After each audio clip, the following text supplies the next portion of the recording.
साथियों, हम पशु चिकित्सक हैं और पशु चिकित्सक को हर इंजेक्शन की जानकारी होना बेहद जरूरी है, क्योंकि अगर हमें सही से इंजेक्शन की जानकारी नहीं होगी तो हम सही से पशु का ट्रीटमेंट नहीं कर पाएंगे।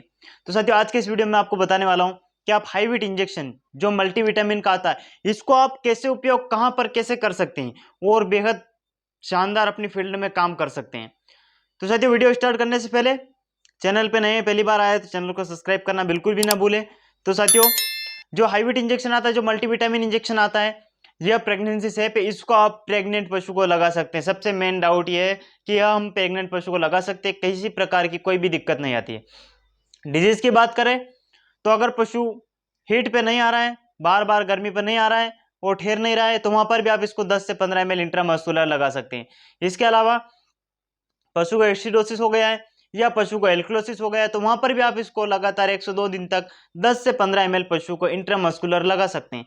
इसके अलावा अगर आपकी भैंस लगातार कमजोर होती जा रही है, पशु कमजोर होता जा रहा है और वह बीमार भी होती जा रही है, तो उस स्टेज में भी हम इस इंजेक्शन का उपयोग कर सकते हैं। किसी प्रकार की कोई दिक्कत नहीं है। अगर कोई लवारा है, कोई काफ है या कोई बढ़िया है, अगर वह बीमार हो रही है और वह दिन बे दिन कमजोर होती जा रही है, उसका ब्लड कम होता जा रहा है, तो खून बढ़ाने के लिए भी हम इस इंजेक्शन का प्रयोग कर सकते हैं। पशुओं में जो लगातार कमजोर होते जाते हैं, उन पशुओं को भी आप 10 से 15 ml तक इसको लगा सकते हैं, तो पशु का खून भी बढ़ जाएगा और उनकी वृद्धि भी होती रहेगी।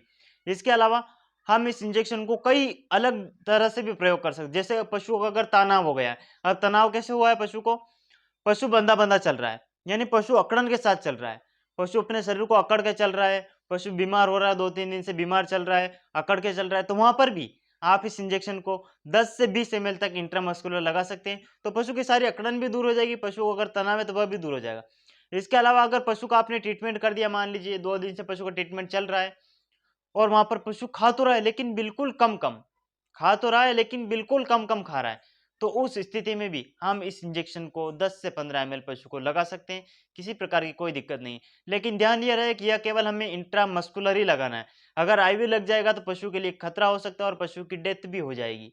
तो आप इसका मेन ध्यान ये रखें कि इसको हमेशा हमेशा इसको आप आईएम रूट द्वारा ही लगाएं।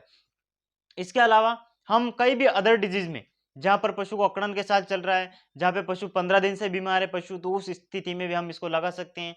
पशु जुगाली कम कर रहा है तो उस स्टेज में भी आप पशु को लगाएं।